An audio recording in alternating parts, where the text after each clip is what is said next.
Bonjour, vous ne rêvez pas, c'est bien SketchUp. Oui, oui, vous rêvez bien. Pourtant, le titre de la vidéo, c'est Explication du fonctionnement de Blender. Et je vous montre SketchUp. Oui. Alors, tout simplement parce que je me suis dit que ce serait peut-être utile pour beaucoup de comprendre comment est construit les objets dans un logiciel 3D et dans SketchUp précisément, car les deux choses ne sont pas construites de la même façon. Dans SketchUp, on va par exemple venir ici, on a un point, on peut dessiner un deuxième point là. Vous voyez, ici, tac. Après on va passer en vertical. Voilà, on peut venir ici, se snapper ici, tac. Après à l'horizontale, on revient ici, on passe en vertical. Et ici, là, on vient de construire un objet. Voilà, on va remettre en haut. Tac. Voilà, là, on a construit une face, et ainsi de suite. Là, on voit bien que c'est de la 3D, et on a bien construit un élément. Voilà. Ça, c'est de la construction dans SketchUp. Alors, je vais vous expliquer un peu comment fonctionne SketchUp, pour après vous expliquer comment fonctionne exactement Blender. Donc en fait, SketchUp, tous les points que je construis sont liés à ce point-là. En fait, chaque point qui est ici a une coordonnée spatiale. Là, celui-là, il a une coordonnée sur X et Y. Celui-là, alors si je vais dans l'affichage, je pense que je sais plus l'afficher ça. Tac, alors je vais mettre caché.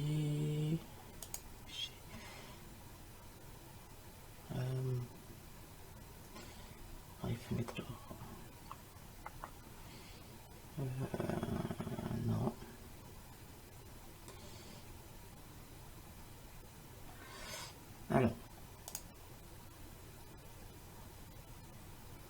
Alors voilà. Alors chaque point dans SketchUp a une coordonnée spatiale. Ça veut dire que ce point-là a une coordonnée x et y en fonction du point d'origine qu'il a 0, 0. Donc celui-là, il a une fonction x, y, z. Donc par exemple, si je mets x égale 2, y égale 2 et z égale 2, ça va me faire un point par là. Ici, on a la même chose sur ce point. Et chaque point, chaque sommet a une coordonnée vis-à-vis du point central qui est ici, qui est à 0, 0. Je peux faire 25 000 figures ici.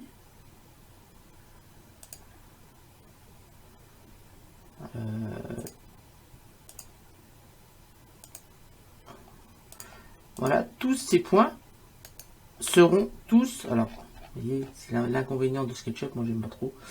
Là, on avait l'impression que tout était lié, mais en fait, rien n'est lié du tout. C'est l'inconvénient de SketchUp, j'aime pas du tout, moi.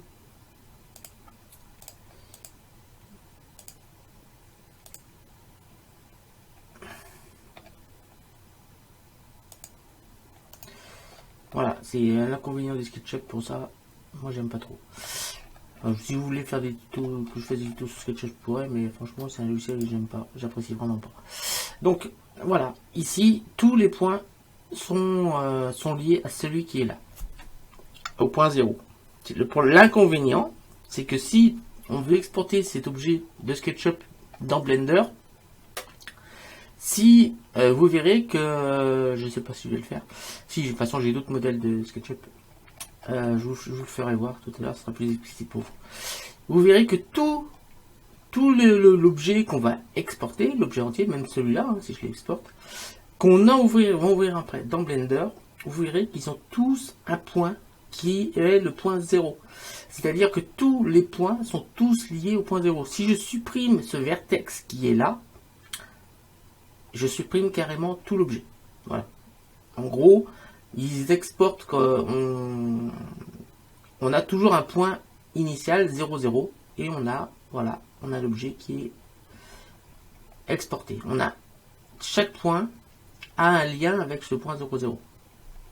Et après, ces points sont connectés les uns aux autres, mais chaque sommet est lié au point 0,0.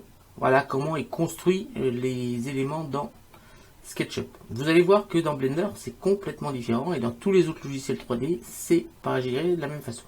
Donc là, je vais vous passer sur Blender. Tac. On va fermer SketchUp et on va ouvrir Blender. Alors Blender, contrairement à SketchUp, n'est pas du tout construit de la même façon.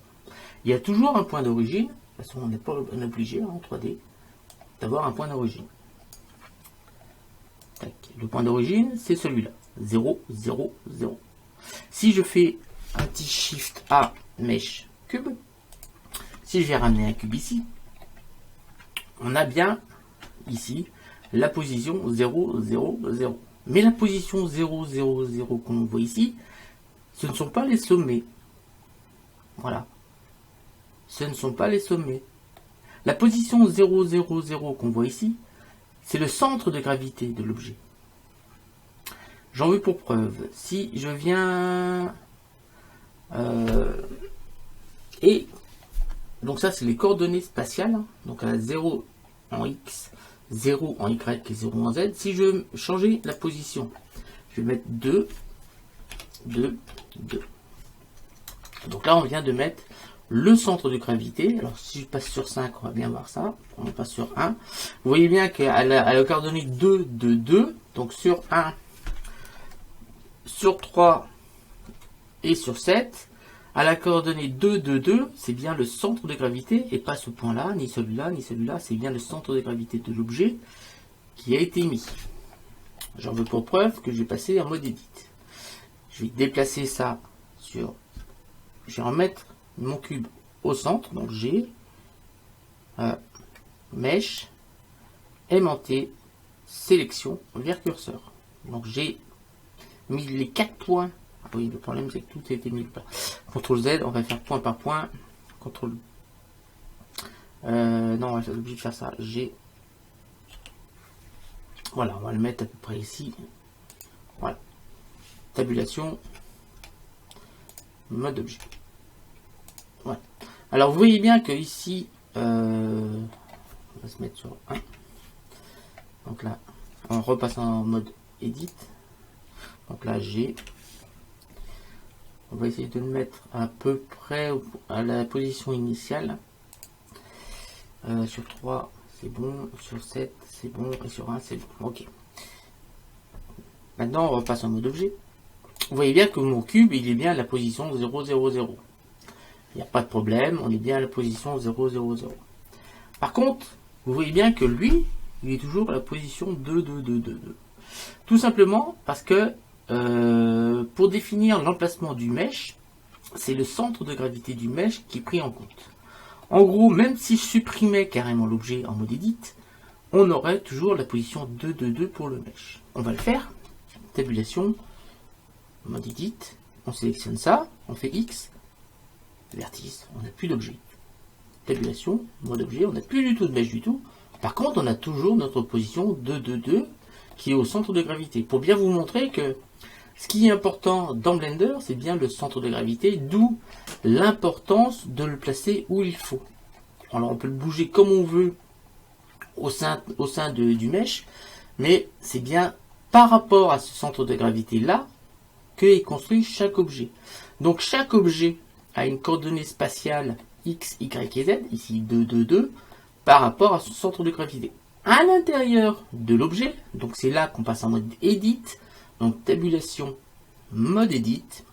Ici, c'est ici que l'on a des objets. Donc là, je peux faire Shift A, plan. Là, on vient rajouter 4 sommets à notre mesh. Et là, ça a été rajouté ici. Voilà, au centre, au spawn. Voilà. Mais par contre, la coordonnée spatiale, vous voyez que la coordonnée spatiale change ici. Alors la coordonnée spatiale change peut-être, mais si on revient en arrière, CTRL Z, vous voyez bien qu'on est à moins 2, moins 2, moins 2. Alors, cela signifie que notre face, exactement le centre de gravité de la face que l'on vient de créer, se trouve à moins 2, moins 2, moins 2, mais pas du centre de la scène, bien du centre de gravité. Ici, si je mets en local, ça veut dire que ici, c'est par rapport à la face.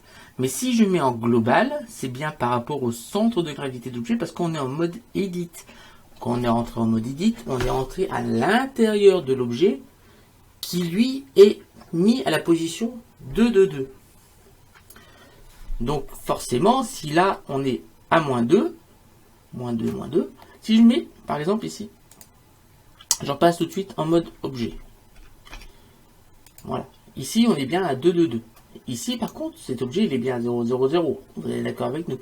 Cet objet il est à 0, 0, 0. Si je l'exporte, je le sors du mesh, eh ben, il sera encore à 0, 0, 0. Mais comme ce qui nous dit la position de l'objet, c'est son centre de gravité, celui-là est bien à 2, 2, 2. À l'intérieur de l'objet, donc pour entrer à l'intérieur, on tape sur tabulation, on passe en mode edit. À l'intérieur de l'objet, donc là on est à l'intérieur, on est bien dans le mode edit, on peut rien faire, on peut rajouter autant de choses qu'on veut dans l'objet. On est à l'intérieur de l'objet. Donc à ce moment-là, on est tous dans la position 2, 2, 2.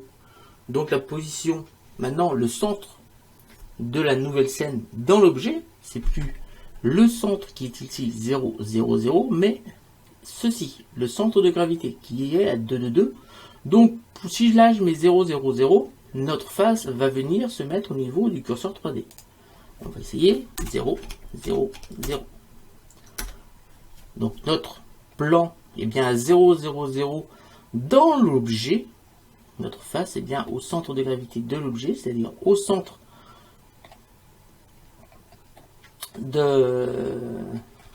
au centre de gravité. Et là, si je repasse sur tabulation en mode objet, on a bien notre face qui est à 2, 2, 2. Voilà, j'espère que vous avez bien compris le principe de fonctionnement. À l'intérieur même de l'objet, une fois qu'on a défini la position de l'objet, d'où l'importance du curseur 3D. Le curseur 3D, c'est là que vient spawn tous les centres de gravité, que ce soit en mode edit ou en mode objet, des mèches qu'on importe dans la scène. J'espère que je suis assez clair. Du genre, je vais rajouter une mèche dans cette scène. On est en mode objet, le curseur 3D est ici, Shift A, mèche, je peux mettre ce que je veux. Allez, on va mettre le singe. Voilà, on a un singe. Voilà, terminé. Là, on a le singe. Il est bienvenu se mettre ici au centre de gravité. Je viens ici, je rentre sur tabulation. On va le supprimer déjà. X. Supprimer. Je rappelle que ici, cet objet est bien 2, 2, 2. Shift. On refait sur tabulation, on rentre en mode edit. Là, je vais faire pareil. Shift A. Singe. Donc le centre, il est bien 0, 0, 0 ici. Mais, si on regarde bien, il s'est mis à 0, 0, 0. Ici, notre singe. Tabulation. Alors, on va faire un petit P sélection en faisant P sélection.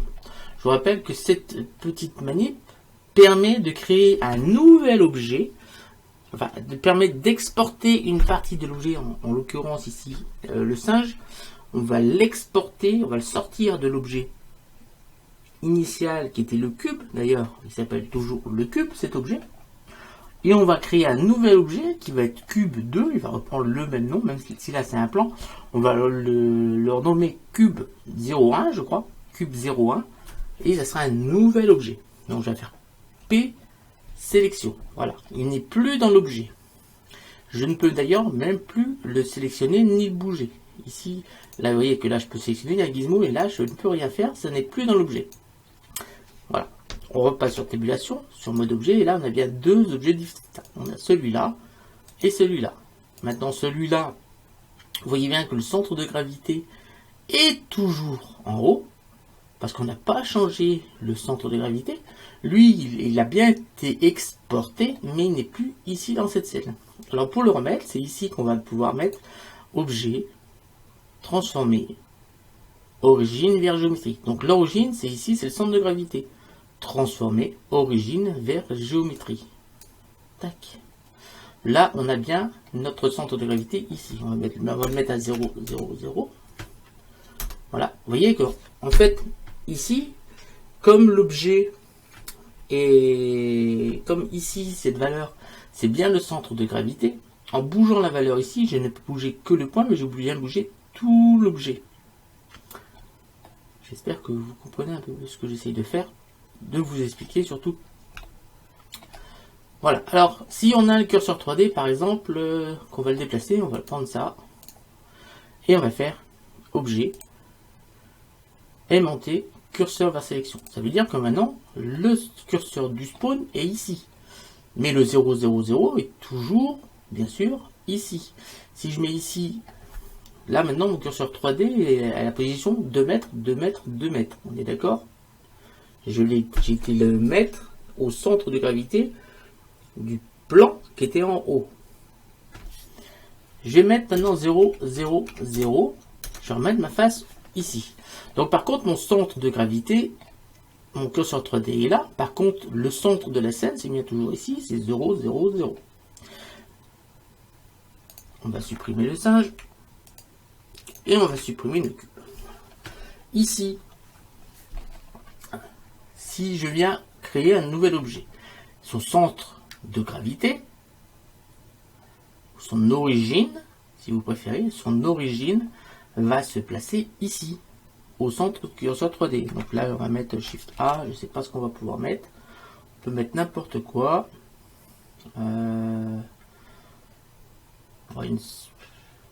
Allez, une sphère UV.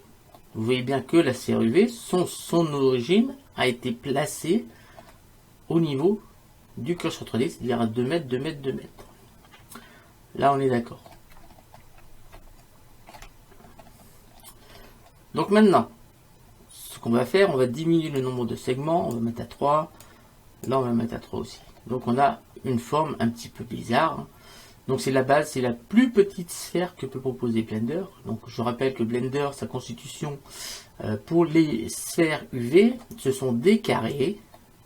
C'est une sphère composée de carrés, enfin de rectangles exactement, et au sommet de triangles. Donc là on est au plus petit.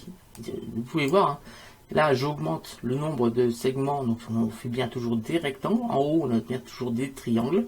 Et après si j'augmente ici, on voit bien qu'on a toujours la même chose, même si on est rendu très très loin, on peut aller jusqu'à très très loin ici. Là. Donc là on verra de moins en moins les faces. Mais si on zoome un petit peu, hein, on va bien voir qu'ici on a toujours des rectangles. Et au sommet,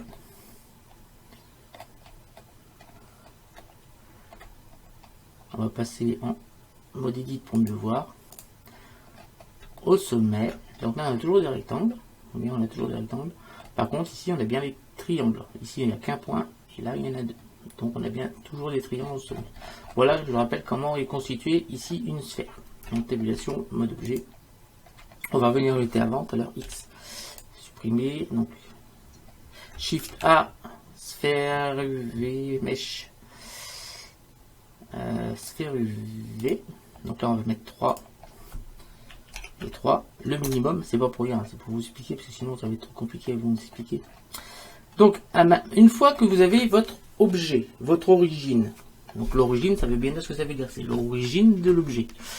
À l'intérieur de cet objet, on a les différents sommets qui sont là, comme dans SketchUp tout à l'heure, mais qui ne sont pas par rapport au centre de la scène qui est 0, 0, 0.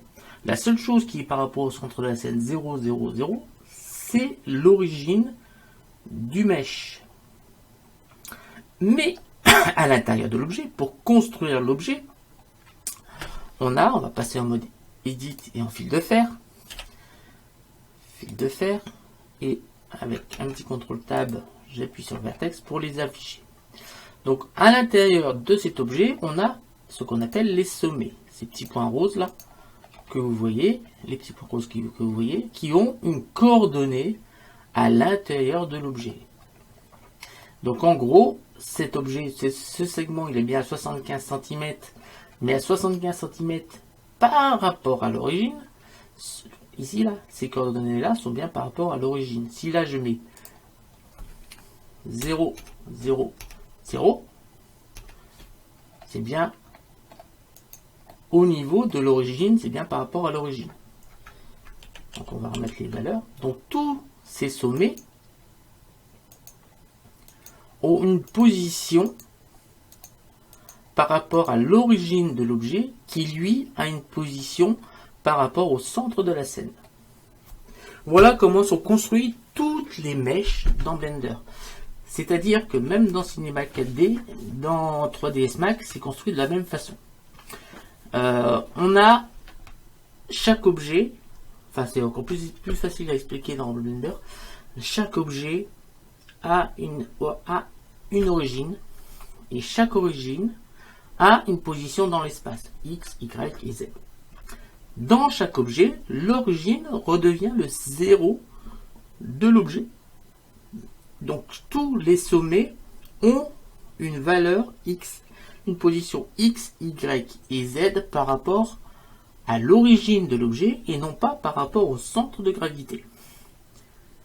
Ce qui est très important à comprendre quand vous allez faire de la modélisation. Parce que c'est justement ici en plus on peut modifier des petites choses.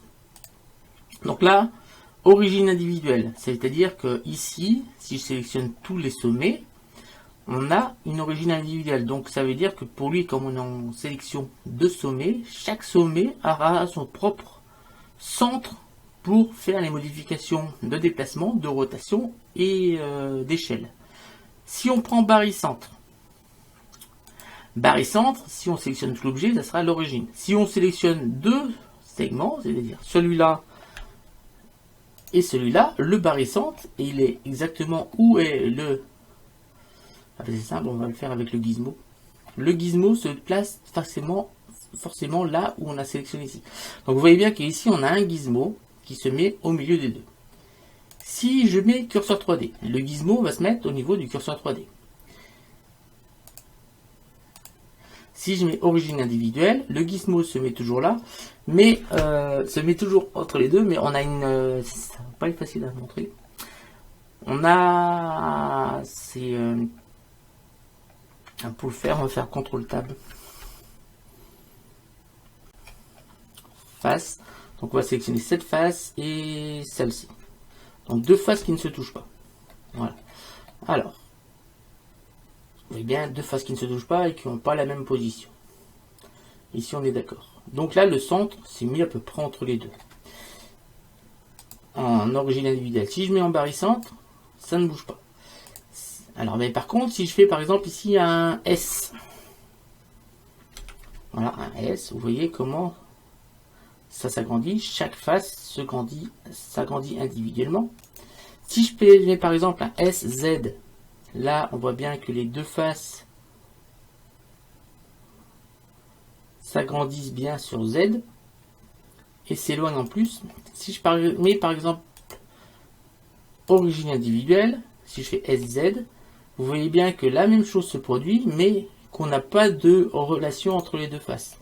C'est la différence ici entre barycentre et origine individuelle, c'est que si on est en barycentre, même si ici les deux faces ne sont pas liées, Blender considère que les deux objets sont liés. Donc quand on fait un SZ, c'est vraiment un SZ sur, comme si les deux faces étaient liées. Si on met ici origine individuelle, pour lui les deux faces ne sont plus liées, donc on fait une mise à l'échelle pour chaque face indépendamment l'une de l'autre. D'où ici la différence entre les deux. J'espère que je suis assez clair. Ensuite, donc voilà, c'est très... Donc là, élément actif, c'est-à-dire que c'est le dernier, parce qu'à chaque fois, vous voyez bien qu'on a... Si je... Vous voyez bien qu'on a quelque chose qui est avec une petite grille. En fait, c'est la dernière face qui est sélectionnée, qui est toujours la dernière qui est activée, qui a une petite genre de petite grille. Je ne sais pas si ça se voit bien. Vous voyez que celle-ci, elle a une petite grille par rapport aux autres. Ça, c'est la dernière face sélectionnée et c'est ce qu'on appelle l'élément actif. C'est-à-dire que là, si je fais un SZ, seulement cet élément-là, SZ, sera la... Toutes les modifications se feront par rapport à cette mèche-là. Donc on va pas trop par rapport à la hauteur. Mais par contre, si je fais par exemple sur SY, vous allez voir que justement cette face qui est la base de la modification, elle ne bouge pas forcément parce qu'on fait une mise à l'échelle sur Y. Donc forcément, toutes les autres faces prennent une mise à l'échelle par rapport à Y. Celle-ci ne bouge pas parce qu'elle est le centre, elle est l'origine de la modification. Ensuite, via le curseur 3D, bien forcément, la modification se fera via le curseur 3D. Si je fais un S, vous voyez bien que tout se fait par rapport au curseur 3D. Voilà. On CTRL Z. Ensuite, ça, centre de la boîte englobante. Ça, c'est, comment dire, je m'en sers jamais de ça. Vous en occupez pas du dernier, vous en servirez jamais. Donc ça, c'était pour les premiers Blender, ils l'ont gardé, mais on s'en sert plus. Parce que c'était, je vous explique, je vais quand même vous expliquer. Ici, vous voyez bien qu'ici, on a plusieurs choses. Et là, à chaque fois, le plus bas que je vous montre, c'est fil de fer. Il faut savoir que au départ, dans Blender, donc c'était vraiment au début de Blender, on n'est plus à la version 219, mais à la version 0.0.3. Donc le premier Blender tournait avec des PC qui étaient beaucoup moins puissants que ceux actuellement. Et il avait du mal à afficher tout ce qu'on peut maintenant afficher dans Blender. Donc pour limiter un petit peu l'affichage, on avait décidé de, plutôt que d'afficher fil de fer, de mettre des boîtes englobantes. Vous allez voir, j'ai cliqué dessus et là on va mettre en boîte englobante. Donc là on voit pas beaucoup la différence. On va voir la différence si je passe en objet. Voilà. Voilà un peu ce qu'on appelle une boîte englobante. C'est-à-dire que là, c'est toujours notre sphère, même si... On va y aller un petit peu. Mode objet. On va passer en fil de fer. Vous voyez qu'on a notre sphère. Si je fais... Je viens faire ici une subdivision de surface. Voilà. Vous voyez qu'on met beaucoup d'éléments. Voilà. On a beaucoup d'éléments sur notre sphère. Si on veut. Et là, on va appliquer. On a beaucoup d'éléments. On passe en mode objet, en mode solide. Vous voyez qu'on a beaucoup d'éléments. Même si je le déforme, si je passe sur la tabulation en mode edit, je prends ça, je vais faire un petit S. Vous voyez qu'on a une forme quand même assez bizarre. Tabulation en mode objet. On a cette forme là, qui est quand même assez bizarre. Donc pour éviter d'avoir plein de polygones à afficher pour que l'ordinateur puisse quand même réussir à tourner, il y a la dernière sélection qui est boîte englobante. Si je passe au fil de fer, on a ça, mais si je passe en boîte englobante, on n'a plus qu'un carré, quelle que soit la forme qu'il y a. En fait, c'est une succession de carrés. C'était pour diminuer le nombre de polygones à afficher pour pouvoir faire tourner les PC quand même, pour faire les animations. En fait, on modélise chaque objet, donc tabulation en mode edit en mode edit, on voit bien toutes les faces. Donc là, on pouvait modéliser tous les objets les uns par rapport aux autres. Une fois qu'après qu'on les avait modélisés, on repassait en mode objet. Et ici, on pouvait les animer comme on voulait. C'était quand les PC n'étaient pas assez puissants pour pouvoir tout afficher. Voilà ce que c'est la boîte englobante. Et ça, après, c'était le centre de la boîte englobante. C'est-à-dire qu'ici, on avait les modifications par rapport au centre de la boîte englobante. Si je viens cliquer là, vous voyez bien que ici, on a un centre de gravité qui a été placé pour la boîte englobante, qu'on peut bien sûr, objet, transformer origine vers géométrie. Donc là, il va se mettre au milieu. Et voilà, là, c'est le centre de la boîte englobante, qui n'est pas forcément le même que le centre de l'objet. Si je viens ici, sur barycentre, si c'est là c'est le même, mais voilà, ça sert à ça, disons, c'est pour ça qu'on s'en sert plus, parce que maintenant les PC sont assez puissants pour pouvoir afficher tout en fil de fer minimum. Voilà, voilà ce que c'était la boîte englobante. Donc voilà pourquoi, à quoi sert un petit peu ces petits boutons là. Ça sert à modifier l'origine qui va servir aux modifications de déplacement spatial, de rotation et de mise à l'échelle. Donc voilà, je pensais que c'était assez intéressant pour vous de comprendre la construction de chaque objet, que chaque objet en fait a une origine. C'est cette origine qui a une position dans l'espace par rapport au centre de la scène. Et à l'intérieur de l'objet, chaque sommet de l'objet a une position spatiale par rapport à l'origine de l'objet. Si par exemple ici je passe, vous voyez que je passe tabulation en mode edit. Je viens sélectionner, on va diminuer tout ça, on va faire CTRL Tab, vertex, on va prendre qu'un sommet dans l'objet. Donc on va sélectionner un sommet, on fait un CTRL I pour sélectionner tout le reste, et on fait X, vertice. Là on n'a plus qu'un sommet, dans l'objet on n'a plus qu'un sommet. Vous voyez bien que l'objet, le sommet a une position par rapport à l'objet. Voilà. Donc on va lui mettre une valeur, n'importe laquelle. Donc là je peux bien déplacer mon sommet dans l'objet. Vous voyez bien que mon point, j'arrive à bien le bouger. Et d'ailleurs, les valeurs qui sont ici bougent aussi, ce qui est logique. Donc ce sommet a une valeur par rapport à l'origine. On est d'accord?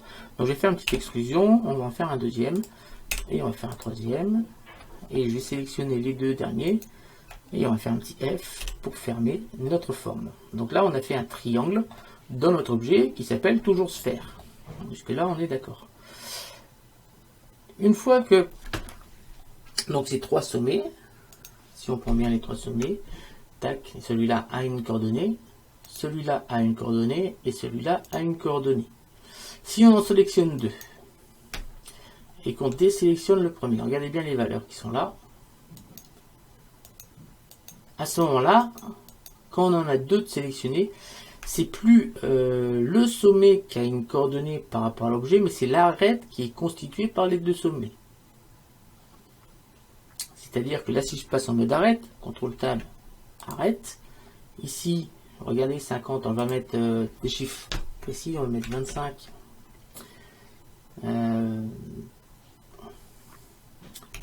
25, c'est peut-être un peu trop 25. On va mettre 0, 0, 0, 3. Voilà. Attendez. On va mettre plutôt 1, 1, 1. Voilà. C'est-à-dire que là, on a déplacé l'arête. Si on prend le sommet, CTRL Tab, les vertex, si je prends ce sommet, il a une valeur. Si je prends celui-là, il en a une autre. Par contre, si je prends les deux, avec Shift, on a bien l'arête, c'est-à-dire qu'il définit le centre de gravité de l'arête par rapport à l'origine. Mais comme c'était quand même toujours un triangle, on a le centre, on sait que le centre de cette arête est ici. Par contre, on sait aussi que chaque sommet est lié à ce point qui a une valeur. Par exemple, ici, si je mets 2, 2, 2. Voilà. On sait que cette valeur est de 2, 2, que ce segment, CTRL Tab, arrête, que ce segment, lui, il a la valeur 1, 1, 1. Donc après, à partir de là, il sait que là, on a 1, 2, 2, 2. Ici, on a 1, 1, 1. Et on a ainsi de suite. On a, comment dire, ben, on doit pouvoir faire un triangle avec ça. Donc ça, comme je vous l'ai dit, ici, il va mettre la coordonnée du centre de l'arête. Donc il est bien évident que le centre de l'arête ici, c'est 1, 1, 1. Si j'ai mis un mètre ici en origine individuelle et je vais faire une rotation sur X par exemple, vous voyez bien que je fais la rotation que pour l'arête. Ce sommet a toujours la valeur de 2, 2. Cette arête a toujours la valeur 1, 1, 1. Mais j'arrive quand même à tourner, bien sûr, mon arête sans modifier ces deux points. Ici, sur le triangle, il y a deux points qui ne bougent pas de valeur par rapport à l'origine. On est d'accord. Ici, tous les points bougent, sauf deux, c'est-à-dire celui-là et le centre du segment. Maintenant, on va faire encore d'autres points. On va faire CTRL Tab Vertex. On va sélectionner celui-là. Donc extrusion. On va sélectionner avec ça. Tac. F.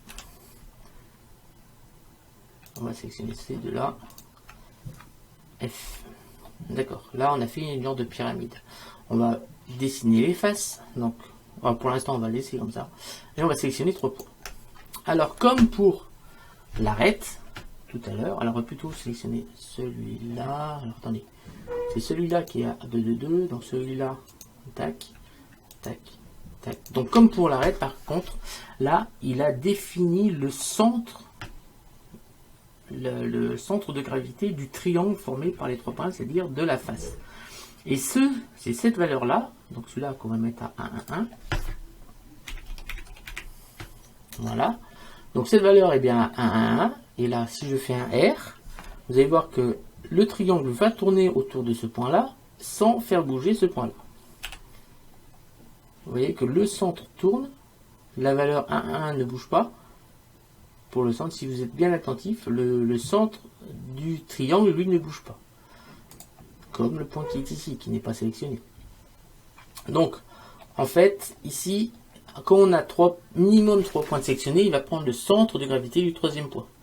Si je viens mettre ici, CTRL TAB, arrête, je vais mettre un 4e point vertex ici, donc W subdivisé. Je rappelle que subdivisé, ça va me couper mon arête en 2, donc forcément, on va créer un 4e point ici, CTRL TAB, vertex. On va prendre celui-là, on va le descendre. On va sélectionner avec Shift et celui-là. Et on va faire F. Voilà. Ici, on a fait une pyramide avec une base carrée. Si on sélectionne encore ces 4 points, il va faire comme tout à l'heure, mais il va changer. Vous voyez bien qu'il a changé le centre de gravité, parce que les 3 autres points, je ne les ai pas bougés. Mais il a bien changé le centre de gravité de la face. Maintenant, c'est le centre de gravité des 4 points. Je pourrais faire ça indéfiniment. Il va toujours prendre le centre des 4 points comme centre de gravité. Si je reprends, on va en faire un autre. CTRL TAB, arrête. On va sélectionner cette arête. W subdivisé. CTRL TAB, vertex. On va prendre ce sommet et on va le bouger. G. On va faire quelque chose qui est comme ça. Voilà. On va sélectionner celui-là et on va faire F. Voilà. Et on va prendre celui-là et celui-là et F. Voilà, on a des sommets. Alors, si j'ai fait ça, c'est parce que ici, forcément, là, on va être sur le même plan. Et encore, on n'y était même pas. Ici, on va prendre ces 3-là. Forcément, le centre de gravité va être sur le même plan. Si on regarde bien comme ça. Si on prend maintenant ces 4-là, quand on en prend 3, forcément, c'est sur le même plan. Parce que 3 points sont forcément sur le même plan. Il suffit de bien placer. Et voilà, comme ça, les 3. On voit bien que le centre de gravité est sur le même plan. Si je prends un 4e, celui-là, qui n'est pas sur le même plan que les 3 autres, le centre de gravité va un peu plus se décaler. Et il a bien pris le centre de gravité des 3 qui n'est pas forcément sur le plan de la face qui est là. Donc R, je vais tourner. Et vous voyez bien que là, on tourne bien, mais on n'a pas le centre de gravité, lui, tourne bien. Alors, on va se mettre par rapport aux 3 points, voilà, R. Et vous voyez bien que là, on a dans le centre de gravité qui ne bouge pas, par contre, le reste tourne. D'où l'importance ici, quand vous faites des constructions, il faut toujours faire attention, parce que là, si je mets F, il va bien nous faire une face, F. Par contre, une face qui est bizarre, parce que là, Blender, il lui manque des arêtes, sachant qu'il y a 3 sommets qui sont bien alignés, ça, il n'y a pas de problème. Mais le 4e n'étant pas aligné, en fait, il fait une face constituée de 4 sommets qui n'en sont pas sur le même plan. Donc, lui, il estime que ça devrait être comme ça, alors que c'est pas du tout comme ça que ça doit se passer. Donc, dans ce cas-là, il faut surtout jamais oublier de mettre ça sur un plan, parce que ça dépend comment vous avez construit votre 4 faces. Là, je les ai mis au pif, donc là, il m'en manque. Donc là, on va faire X, face. Donc on va refaire nos sommets, F, F, F, F. Donc là, on a nos 4 faces, nos 4 sommets qui font le fond de notre face ne sont pas sur le même plan. Donc après, ça vous décidez. Soit vous décidez de faire 2 triangles comme ça, F. Donc à ce moment-là, on aura une face là et une face là pour se fermer, soit dans l'autre sens. Et là, si je fais une autre arête entre ces 2 sommets, forcément, les 2 arêtes ne se chevauchent pas. C'est-à-dire que si on construit 4 faces, les 4 faces ne seront pas au même endroit. Donc pour que ceci soit valable, voilà, pour que on se communique, il y a une solution, c'est W subdivisé. On va sélectionner cette arête. On va sélectionner notre arête, celle-là. On va faire W subdivisé. À ce moment-là, si on fait CTRL Tab, on va sur les vertex. Et là, on voit bien qu'on a 2 vertex au milieu de chaque segment. On sélectionne celui-là, celui-là, avec Shift. Et là, on peut faire Alt plus M au centre. Je vais y arriver. Plus M au centre. À ce moment-là, on a bien nos 4 faces qui ont le même point ici. Donc les deux arêtes maintenant se communiquent. Et à ce moment-là, on peut construire notre face sans problème. Blender va comprendre où mettre les arêtes. C'est-à-dire que si je mets sur CTRL Tab, je passe en mode arête. Si je sélectionne celle-ci et celle-ci, je fais un F. Il va forcément venir ici. Par contre, CTRL Z, si j'avais sélectionné celle-ci et celle-ci, celle-ci et celle-ci, comme ce que j'avais fait tout à l'heure, si j'appuie sur F, lui, là, pour lui, il y a un bug. Vous voyez bien que l'arête, là, il nous a fait une arête ici, alors qu'il n'y a pas d'arête ici. Donc, ce qui est très important, c'est quand vous faites une face, il faut que tous les sommets de la face soient sur le même plan. Comme ici, là, il y a les... Donc, 3 sommets sont forcément sur le même plan. Quelle que soit la position du point, les 3 sommets seront forcément... Un triangle sera toujours sur le même plan. À partir de 3 points, oui, ce n'est jamais sur le même plan. Voilà, je vais en finir ici, genre de 42 minutes, je ne pensais pas que ça allait être si long. J'espère que vous avez bien compris le fonctionnement. Donc je rappelle que chaque objet a une origine. Et c'est cette origine qui a une position sur X, Y et Z dans l'espace par rapport à l'origine 0, 0, 0. Et dans l'objet, chaque sommet, c'est chaque sommet qui a une position, que ce soit les sommets, les arêtes ou les faces, qui ont une position par rapport à l'origine de l'objet. C'est-à-dire que là, je vais mettre le curseur 3D ici, donc Shift C pour remettre l'origine au centre de la scène. Voilà. Là, c'est 0, 0. Le curseur 3D, c'est 0, 0. L'origine de l'objet, c'est le point rose. On va passer en mode objet. L'origine de l'objet, c'est le point rose. Donc, le point rose, on va le mettre à 2, 2, 2. Tiens. J'ai déplacé mon origine de l'objet à 2, 2, 2. Donc, on va se mettre sur la vue orthonormée. On va se mettre sur 1. On est bien à 2 carrés. 1, 2. Sur 3, on est bien à 2 carrés. Et sur la vue de dessus, on est aussi à 2 carrés de l'origine. Donc, c'est bien le centre de gravité, l'origine qui est à la position de l'objet. C'est bien l'origine. À l'intérieur de l'objet. Donc là, on va passer en mode edit. Tabulation, mode edit. On va prendre un des sommets, CTRL Tab, vertex. On va prendre celui-là, on va lui mettre la valeur moins 2, moins 2, moins 2. Voilà, donc ce sommet, forcément, il va se retrouver à l'origine de l'objet. Enfin, à l'origine de la scène, parce que si j'appuie sur 3, 1 et 7, ce sommet-là est bien à moins 2, moins 2, moins 2 par rapport à l'origine. Donc, comme l'origine est à 2, 2, 2, il se retrouve à 0, 0, 0. Jusque-là, on est d'accord. Si on vient, par exemple, lui mettre ici du 0 sur X, je vais le mettre ici, je vais le mettre sur ce point-là. Là. Donc 0 sur X. 4 sur Y.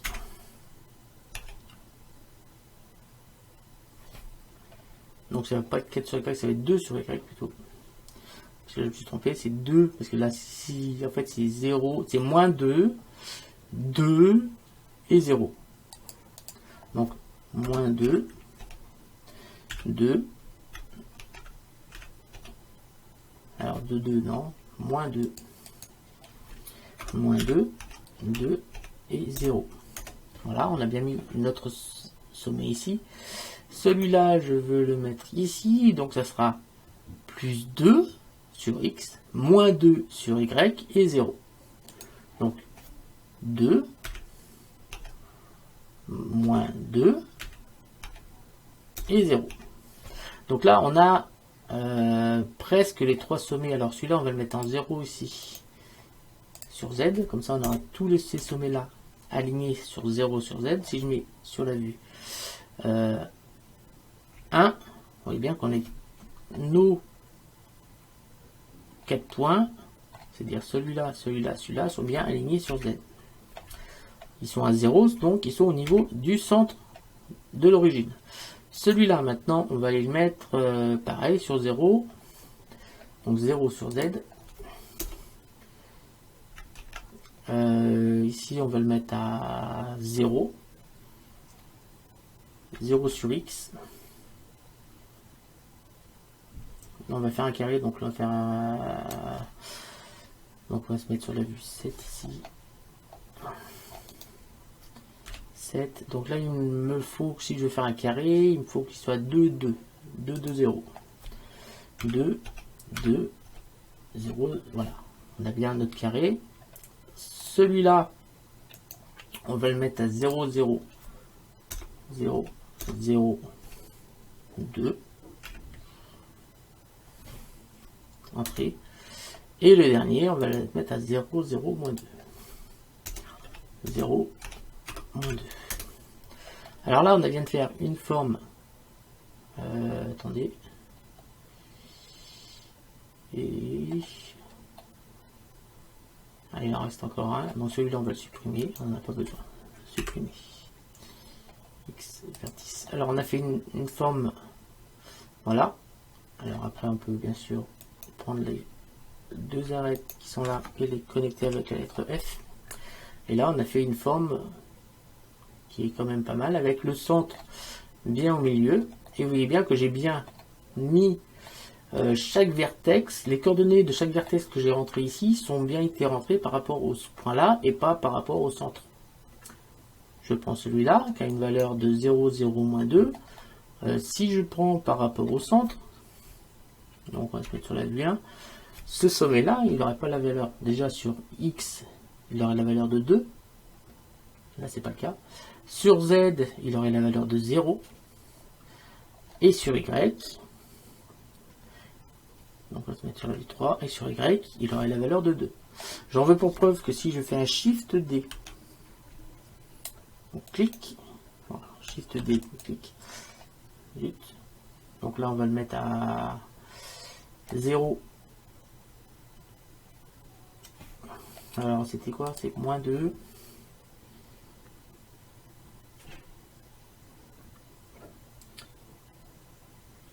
Moins 2. Non, c'est 0, 0. Donc 0, 0, 0, moins 2. Voilà, on a exactement, vous voyez bien que là, on l'a connecté ici. Je fais un P sélection pour faire un nouvel objet. Je viens ici en mode objet. On va sélectionner le point qui a la valeur 2, 2, 2, toujours. Sauf que là, on va transformer l'origine vers la géométrie. Attendez, j'ai pas sélectionné la bonne chose. Là, objet transformé, origine vers géométrie. Et cette fois, on a bien la valeur 2, 2, 0. Mais sur l'origine du nouvel objet qui n'est composé que d'une arête.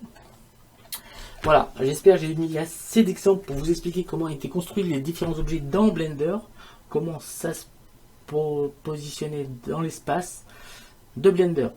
Donc c'est la fin de ce petit tutoriel, j'espère que ça aura ça en aura éclairé quelques-uns sur comment est construit chaque objet dans Blender et que ça pourra vous aider par la suite pour construire vos différents objets.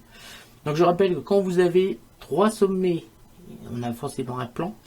Ne vous inquiétez pas, vous pouvez faire une face sans problème. À partir de 4, il faut bien faire attention à ce que les 4 sommets soient sur le même plan. Ce qui est le cas ici, car j'aurais à tous donné la valeur de 0 sur Z. Donc ils sont tous sur le plan, verticalement, sur le même plan qui est parallèle à la grille que l'on voit là. Donc là on peut faire une face sur ces 4 sommets sans aucun problème. Ce qui n'est pas le cas, par exemple, si je prends ces 4 sommets là, ils ne sont pas en aucun cas sur le même plan. Si je me mets comme ça, vous voyez bien que ces 4 sommets là ne sont pas sur le même plan. On peut toujours faire une face, dire à Blender, tu fais une face entre ces 4 sommets, mais sur l'affichage ça va bugger, on ne pourra pas faire de rendu correct avec quelque chose comme ça. Donc il faut être pris à tout prix, quand vous voulez faire une face entre 4 sommets voire plus, que ces 4 ou plus arêtes soient sur un même plan pour que Blender puisse faire une face correcte qui puisse être utilisée sur les différents rendus. Je vous remercie de m'avoir suivi, n'hésitez pas à lâcher un pouce bleu, à me laisser des commentaires pour me dire ce que vous avez pensé de ce petit initiative de ma part. Je vous dis à très bientôt et salut à tous. N'hésitez pas à partager ma chaîne autour de vous aussi. Salut.